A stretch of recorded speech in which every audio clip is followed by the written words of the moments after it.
Sebelum kita lanjut ke latihan soal SKB CPNS PAI berikutnya, alangkah baiknya kita berdoa terlebih dahulu. Mudah-mudahan teman-teman semuanya dilancarkan dalam mengikuti tes SKB dan bisa mendapatkan NIP di tahun ini ya. Amin ya Allah ya Rabbal Alamin.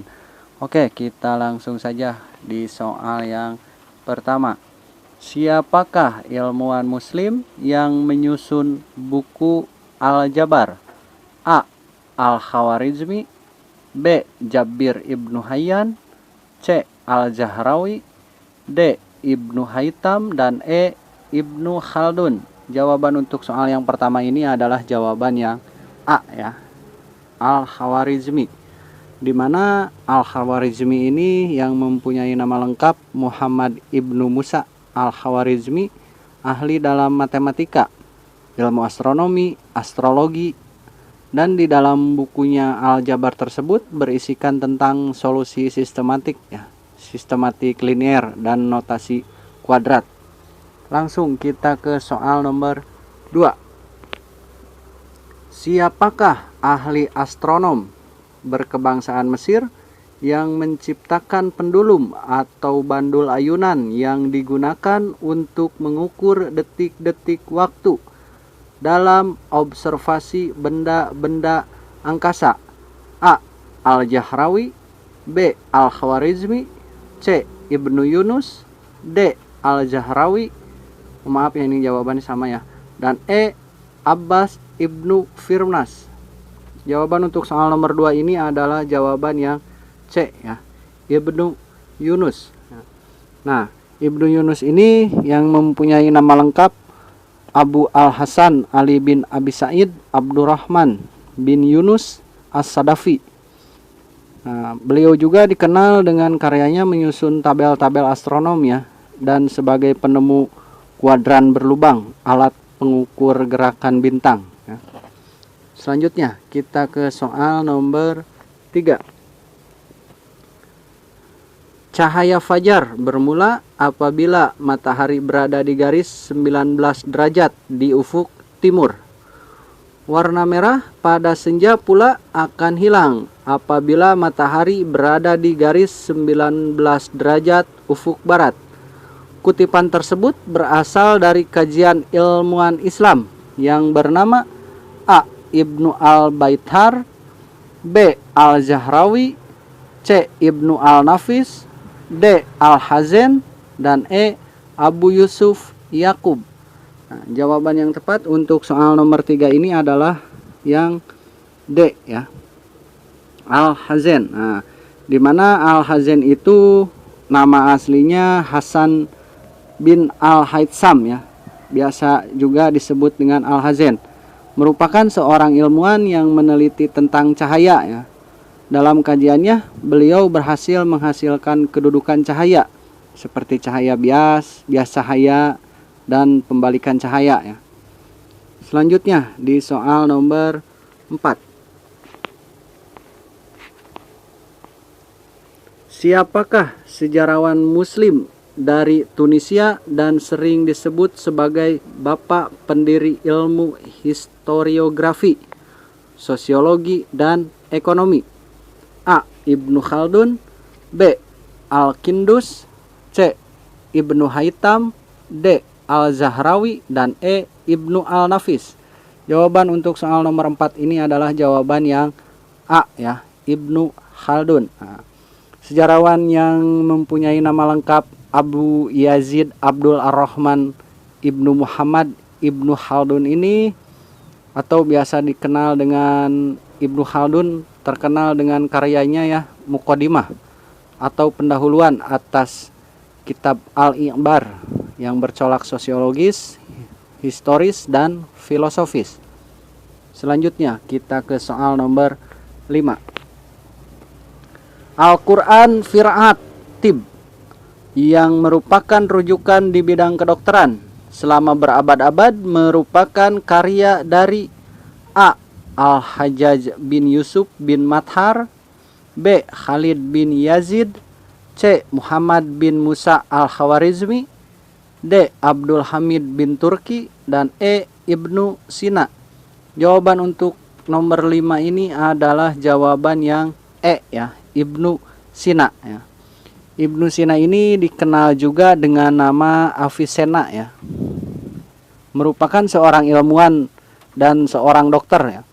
Sebagian besar karyanya itu tentang filosofi dan kedokteran. Maka dari itu beliau juga sering disebut dengan bapak kedokteran modern ya. Lanjut kita ke soal nomor 6. Kitab Al-Kimia, Kitab Al-Sabi'in, dan Kitab Ar-Rahman merupakan hasil karya dari A. Jabir Ibnu Hayyan, B. Al-Samawal, C. Ibnu Rusyid, D. Ibnu Sina, dan E. Hunain bin Ishaq. Jawaban untuk soal nomor 6 ini adalah jawaban yang A ya, Jabir Ibnu Hayyan.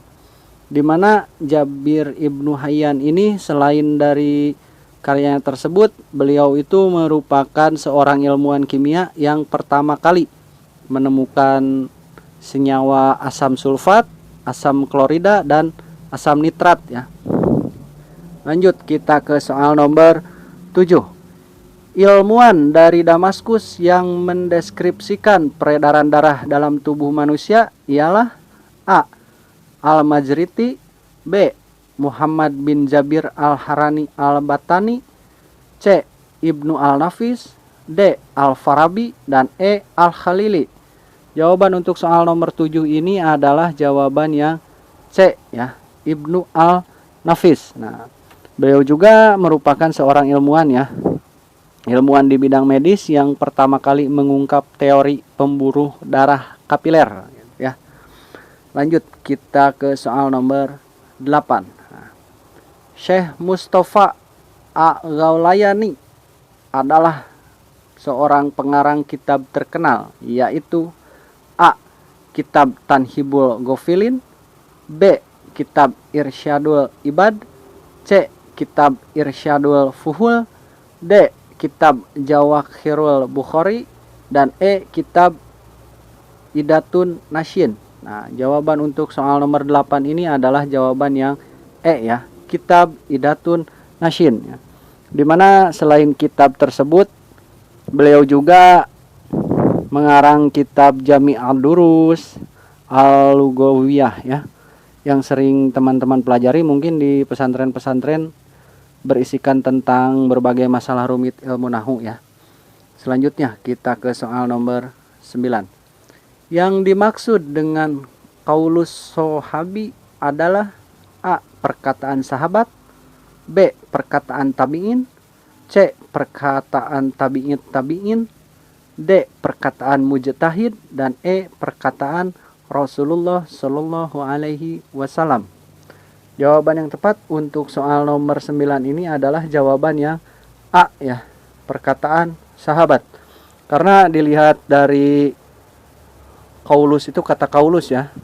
Kata qaulus itu masdar dari qala yaqulu qaulan ya, yang berarti perkataan. Dan sahabi itu adalah sahabat, berarti diartikan sebagai perkataan sahabat. Lanjut kita ke soal nomor 10. Pada masa kepemimpinan Khalifah Al-Ma'mun, Bani Abbasiyah telah menghasilkan suatu produk keilmuan, yakni A. Baitul Lahmi, B. Baitul Ilmi, C. Baitul Hikmah, D. Baitul Ulum, dan E. Baitul A'lam. Jawaban untuk soal nomor 10 ini adalah jawaban yang C ya, Baitul Hikmah. Nah, untuk Baitul Hikmah ini ya, pada masa ayahandanya juga Harun Ar-Rasyid itu Baitul Hikmah sudah ada ya. Cuman didirikan sebagai perpustakaan pribadi. Nah, pada saat beliau menjadi khilafah gitu, Al-Ma'mun ini dikembangkan gitu menjadi semacam perpustakaan negara dan sebagai pusat kajian-kajian ilmu ya. Selain membahas tentang para ilmuwan muslim, di video kita kali ini juga membahas tentang seputaran peta buta penyebaran agama Islam dan peta makam-makam para wali ya, yang pada tahun kemarin itu keluar dalam soal-soal tes SKB. Langsung saja kita ke soal yang pertama. Rasulullah Shallallahu Alaihi Wasallam hijrah dari Mekah ke Madinah. Pada gambar di samping ditunjukkan pada nomor A dari nomor 1 ke nomor 4, B dari nomor 11 ke nomor 9, C dari nomor 9 ke nomor 8, D dari nomor 9 ke nomor 11, dan E dari nomor 7 ke nomor 10. Jawaban untuk soal yang pertama ini adalah jawaban yang A ya, dari nomor 11 ke nomor 4. Di mana nomor 11 itu adalah Mekah ya, dan nomor 4 itu adalah Madinah. Selanjutnya di soal nomor 2. Negara yang disebut sebagai Al-Mamlaka Al-Maghribiyah pada gambar di samping terletak pada nomor A 1, B 2, C 3, D 4, dan E 5. Jawaban untuk soal nomor 2 ini adalah jawaban yang C ya, nomor 3. Di mana negara Al-Mamlaka Al-Maghribiyah itu adalah nama Arab ya, atau nama lain dari kerajaan Maroko ya.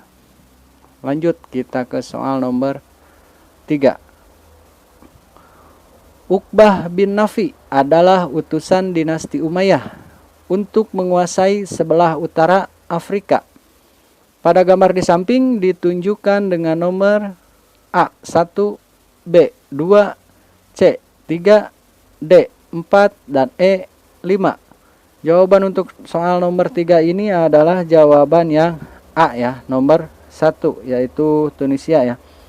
Yang mana pada waktu zaman dinasti Umayyah itu yang dipimpin oleh Khalifah Muawiyah, beliau mengutus Uqbah bin Nafi ya dan para pasukannya untuk menaklukkan Tunisia ya, yaitu sebuah negara di bagian utara Afrika. Nah, untuk benua-benua Afrika ini yang perlu teman-teman jadikan patokan itu adalah sebelah utara ya, sebelah utara benua Afrika. Soalnya di sebelah utara benua Afrika itu banyak yang berhubungan dengan peradaban Islam pada waktu dinasti Abbasiyah dan dinasti Umayyah ya. Lanjut kita ke soal nomor 4. Pada gambar di samping Andalusia ditunjukkan dengan nomor A 12, B 10, C 14, D 15, dan E 17. Jawaban yang tepat untuk soal nomor 4 ini adalah jawaban yang B ya, nomor 10 ya. Andalusia itu yang biasa kita kenal sekarang itu menjadi negara Spanyol ya, yang biasa kita kenal. Lanjut kita ke soal nomor 5. Wilayah yang ditaklukkan Musa bin Natsir yang kemudian disebut dengan Al-Gharb Al-Andalusia ditunjukkan dengan nomor A 14, B 15, C 9, D 10, dan E 11. Jawaban untuk soal nomor 5 ini adalah jawaban yang C ya, nomor 9 ya, di mana negara tersebut adalah negara Portugal ya, atau yang biasa disebut dengan Al-Gharb Al-Andalus ya, sebelah barat Andalusia. Nah, untuk benua Eropa ini yang menjadi patokan teman-teman itu adalah negara yang berbatasan dengan sebelah utara benua Afrika ya, yang menjadi tolak ukur dinasti Umayyah dan dinasti Abbasiyah pada saat penyebaran agama Islam ya. Lanjut kita ke soal nomor 6. Pada gambar di samping makam Sunan Kalijaga ditunjukkan dengan nomor A 18, B 19, C 20, D 21, dan E 22. Jawaban untuk soal nomor 6 ini adalah jawaban yang A ya, nomor 18, yaitu Demak ya, tepatnya itu di Desa Kadilangu, Demak, Bintara, Jawa Tengah ya. Selanjutnya di soal nomor 7. Letak makam Sunan Kudus pada gambar di samping ditunjukkan dengan nomor A 15, B 16, C 17, D 18, dan E 19. Jawaban untuk soal nomor 7 ini adalah jawaban yang A ya, nomor 15, yaitu Kudus, Jawa Tengah ya. Lanjut kita ke soal nomor 8. Nah, untuk soal-soal peta seperti ini yang menanyakan tentang makam wali ya sebagai patokan teman-teman itu, maka makam wali terletak di sebelah utara Pulau Jawa ya, menjadi patokan teman-teman. Nomor 8. Pada gambar di samping makam Sunan Bonang ditunjukkan pada nomor A 22, B 23, C 24, D 25, dan E 26. Jawaban untuk soal nomor 8 ini adalah jawaban yang A ya, nomor 22 ya, yaitu Tuban ya, Jawa Timur. Lanjut kita ke soal nomor 9. Makam Sunan Derajat ditunjukkan pada gambar dengan nomor A 18, B 19, C 20, D 21, dan E 22. Jawaban untuk soal nomor 9 ini adalah jawaban yang C ya, nomor 20, yaitu Lamongan ya. Selanjutnya di soal nomor 10. Pada gambar di samping yang merupakan ibu kota Arab Saudi ditunjukkan dengan nomor A 6, B 7, C 8, D 9, dan E 5. Jawaban untuk soal nomor 10 ini adalah jawaban yang A ya, nomor 6, yaitu Riyadh ya. Ya, mungkin itu saja video sederhana yang bisa saya sampaikan di video kali ini. Materi-materinya tentang peta ya. Nah, jangan lupa like dan subscribe, bagikan jika dirasa video ini bermanfaat. Terima kasih.